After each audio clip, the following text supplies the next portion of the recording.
முருகா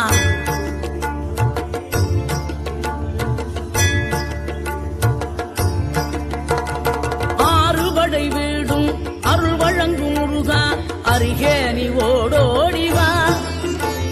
மூவிரண்டு முகம் சொலிக்க ஆறிரண்டு கரங்களுடன் ஆதரவு தர ஓடிவா.